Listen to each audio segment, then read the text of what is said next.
Hello, everybody. Dr. Rick Wallace checking in today. It's been one of those days. A lot's going on that I'm excited about. But I did want to stop in and share an inspirational or motivational moment with you while also sharing some news. As you guys are aware, I've already shared with you that it's my purpose and intent to offer to you each and every week on Friday at 11 a.m.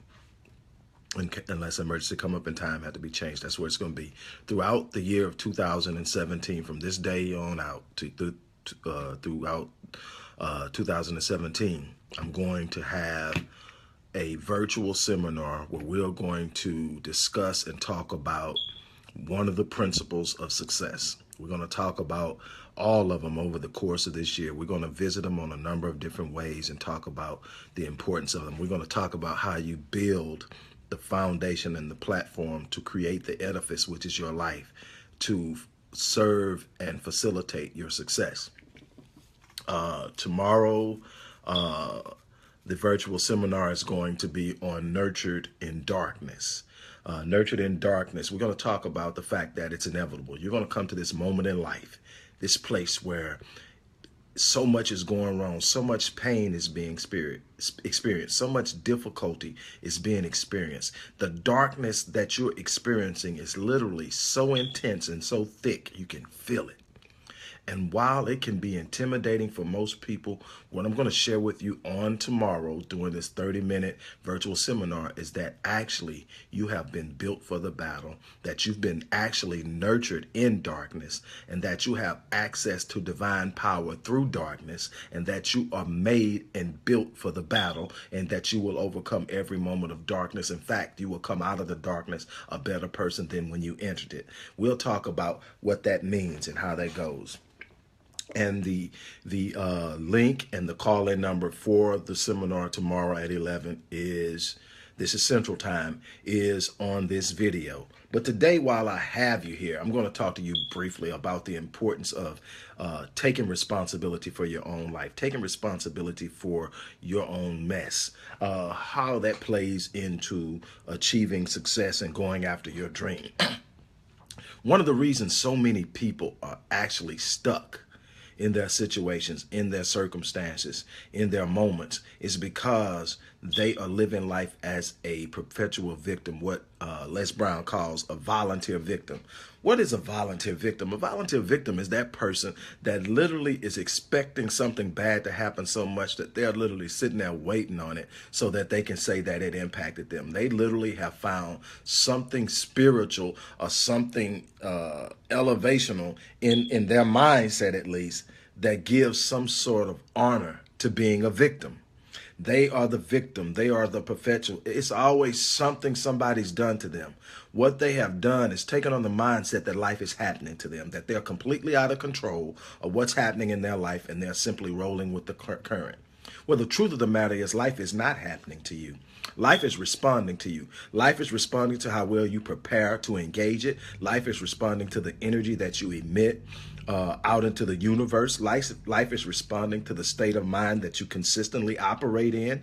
Life is responding to you. It's not happening to you. It's responding to the person you are, the energy you emit, the way you treat others, the way you treat yourself, what you expect out of life. If you don't expect anything, life will always meet you at your level of expectancy. If all you ever expect is bad things to happen and people to mistreat you, that will happen. That is not life happening to you. That's life responding to your expectations.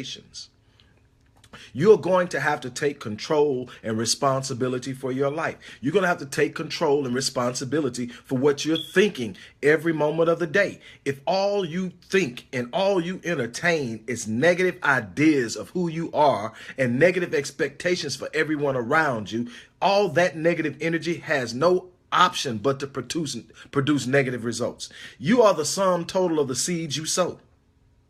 Life is not happening to you. It's responding. If you're sowing negative energy, let me tell you something. You can be so negative as a victim that you feel life is happening to you, that you are literally walking around hoping and wishing that everybody else fails, that everybody else experiences what you're going through, that you're envious of people who are successful because you can't seem to obtain success. All of that envy you're putting out is coming back to you. All of the hoping and wishing that you fail is literally coming back to you. It's actually coming and getting you. You've got to actually take responsibility for your life. I don't care. Now, don't get me wrong. Maybe I shouldn't use the word "I don't care." But what I mean is, it doesn't matter if you never knew your father. I never knew mine. It doesn't matter if your mother wasn't capable. My mother was a 15-year-old when she was 15 years old when she had me. It doesn't matter if you come from an impoverished area. I grew up in an inner city place that the nickname of the neighborhood was Killer Park. It doesn't matter. It doesn't matter how many times you failed the third grade. You overcome it. You have to overcome it. You got to develop a mindset, because ultimately, when you allow your past experiences to be the influencer of who you are, instead of understanding the design that you've been given by the divine creator, the capacity, the ability. I tell people all the time, I have yet in my life, at 49 years, and being a counselor, being an athlete, being a business owner, all these things that I've done in my life that has allowed me to be in front of numerous people on numerous occasions in the numerous capacities, I have yet to encounter one person that did not have a gift, that did not have a genius. I don't care what your IQ is. I don't care what socioeconomic background you're born into. I don't care whether or not you had parents available. I don't care whether or not you were an orphan. I don't care what you've gone through. It does not change the fact that you have a gift. You have a gift, and you have a design, you have a genius. And if you have a gift, you have a design, you have a genius, that means you have a purpose. And one thing is this: when you start to actually recognize your purpose, you begin to identify with your purpose, you will immediately start to remove yourself from that victim slate, because you will begin to aspire to that purpose. But you got to break a bunch of habits. Victims always see things through the light of someone doing something to them. They always place them in a situation where they're hoping someone does something better than the last person. You've got to stop looking at other people hoping they're going to fix your problems. And one thing that Albert Einstein said that I 100% agree with. He says that you cannot change a situation you're in using the same thinking that got you there. So what means is, if you're in a state of victimology where all you do is become a victim, you've got to change your thinking. You got to change how you look at life. You got to understand that you're creating and you're writing your story every second of the day, and how you think and how you behave. You've got to develop, first of all, you got to develop habits of positive thinking. Then through those positive thoughts, you got to develop habits of behavior that are conducive to the things that you say you want to become. You got to become that thing that you want, because you will never get what you want until you become it. You always get what you want. You always get who you are. Most people are thinking that you get what you want. No, you don't get what you want. You get what you become. If you want to see greatness, you got to become great in your mind first. If you want to be wealthy, you got to become wealthy in your mind first, because when you become wealthy in your mind, you change your thinking. You move from a position of consumerism to a position of production. You produce services, you produce products, you produce things that people will be embittered by. You find ways to solve problems that people are going through, that makes what you do valuable to people and makes them willing to pay for what it is you have. That's when you start to develop wealth, when you have an idea of creating something rather than going out and buying something. We have a tendency to be consumers, and when we're consumers, we are in a position to where we are giving other people power over us. The people that can convince us that what they have is something we want. Oh man, that car, that whip right there, man, I got to get that new Bentley. I got to get that new Phantom. I got to get that new 7 Series. I got to get it, because when I get it, man, the honeys are going to love on me for it. The dude's gonna be envying me for it, and I'm gonna feel good about myself, But I'm gonna tell you something, that feeling you have about yourself, you feel good for it for a minute, but then you're gonna be chasing the next thing that makes you feel good because you're not connecting the way you feel about yourself with your design and your purpose. You're connecting it with things that will pass away, things that will depreciate. And as as the value of those things depreciate, the way you feel about yourself depreciates along with them because you're connecting your value with something that it shouldn't be connected with. There's nothing wrong with things in the proper perspective. But you should never be buying things at a greater pace than you're creating things and selling things. Your productivity and your sales and your revenue generation and the development of your assets and the accumulation of assets should never be superseded or transcended by your spending. Let me explain something to you. Something you got to understand if you're ever truly really going to develop wealth. And you cannot have power in life without wealth. Wealth provides the plateau through which you accomplish and take control of your life. Let me explain something to you.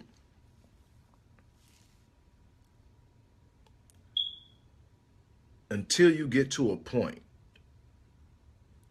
where you have a mindset that is telling you to build and accumulate assets at a much more rapid pace than you are spending money, you're always going to be on the back end and behind the 8 ball. Check this out. No matter what you're doing, if you're spending money, you're investing. Rick, what are you talking about? You're investing. If you're spending money, you're investing. See, if you're spending your money on things that are asset, in other words, you bring them in and they become hard assets, like real estate, like valuable jewels, certificate stocks and bonds, and you get softer assets like cash. But you know, I mean, I'm more into hard assets, things that you can hold on to for a long period of time, gold, things like that. Investing in things.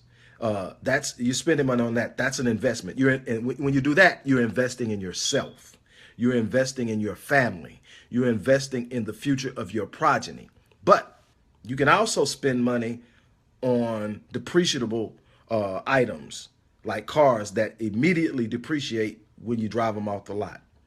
Even your home initially is a liability, not an asset. We've been taught erroneously that your home doesn't become an asset until you've built equity in it. Actually, until you've built more equity in it than you owe. That's when it actually becomes a true asset to you, meaning that if you were to default on your loan, you would still have the money in the home that has been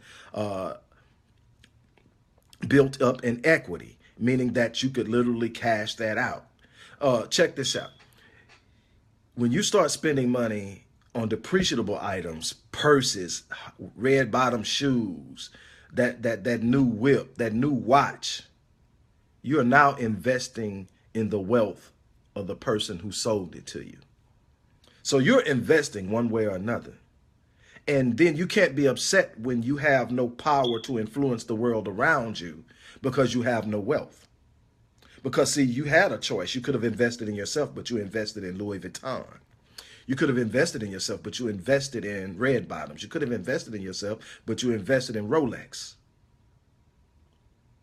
You're making their stockholders wealthy and giving their stockholders power and helping their stockholders build their dreams. And you're not investing in yourself. And when you're not investing in yourself, you're not investing in your capacity to affect your future. So the things that are happening to you, again, based on decisions you're making. You got to change your thought processes. In order to become wealthy, you become wealthy first in the mind by developing a financial literacy that gives you an understanding of how money operates, how wealth is built, developed, sustained, and protected.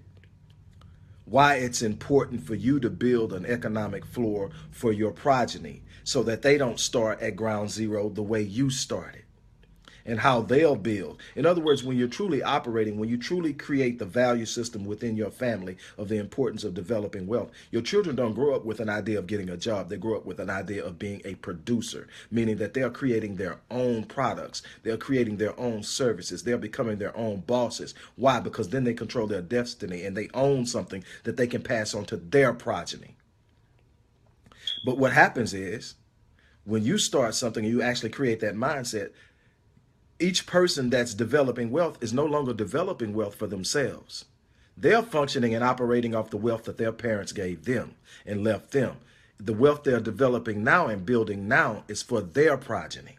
You're never developing wealth for you. You're developing wealth for the one you're going to pass it on to. That's how you create generational wealth. That's how you grow it. That's how you create old money.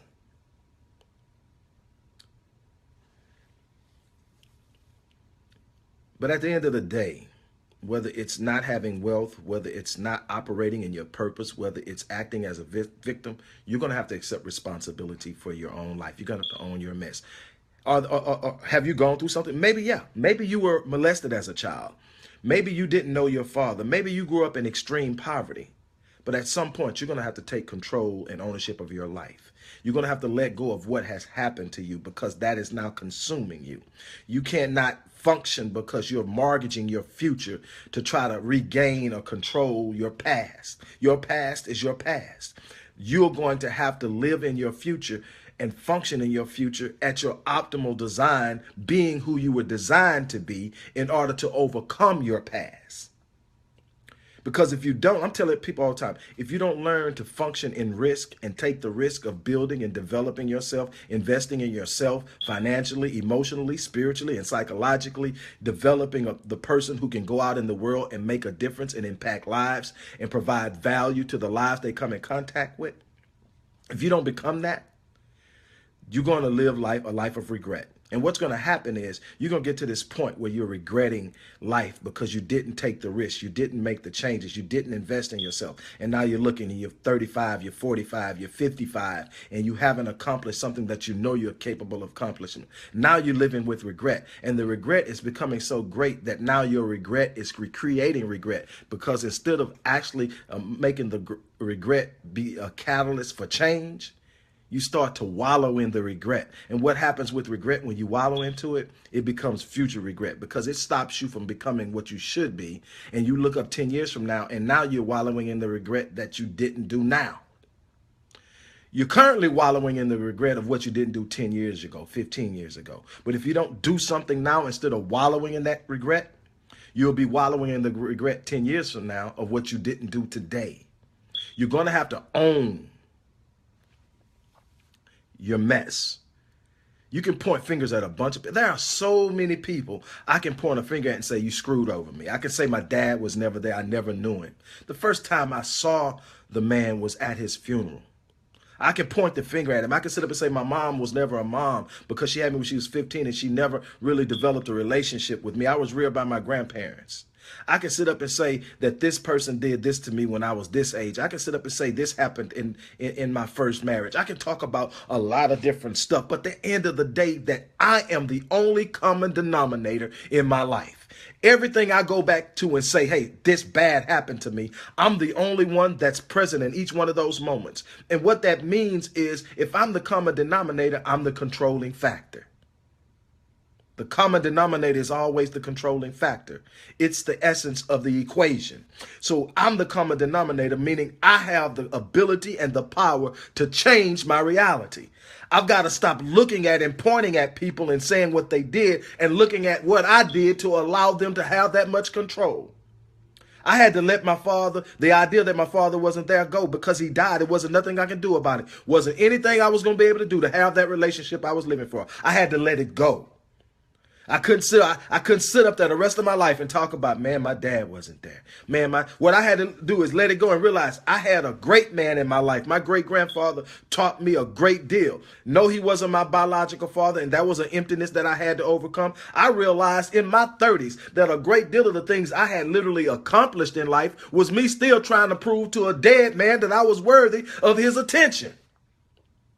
That's when I became cathartic. I even used that energy to overcome it. Check this out. When I realized that I was still holding on to the fact that I didn't feel worthy of my father's love in my 30s, and a lot of the stuff I had accomplished, and people were looking at me going, man, you doing your thing. I was literally still fighting for the attention of someone who couldn't even give it to me anymore. You know what I did? I converted that energy into something positive. I wrote my first book, The Invisible Father, Reversing the Curse of the Fatherless Generation. That writing that book allowed me to release it, to let it go. It was cathartic. But the book also helped so many other people. It became a fulfillment of a part of my purpose. And I moved on. I'm about to drop book number 17 now. I already have book number 18 on the shelf, ready to pull down and get busy on. And that's just one part of what I do. But I do all the things I do because I refuse to be a victim. Life is going to happen. You're going to enter dark moments. Darkness is going to come. Trust me, 2012 was the darkest time of my life, but it was also the most empowering time. It was the greatest growth I've ever experienced.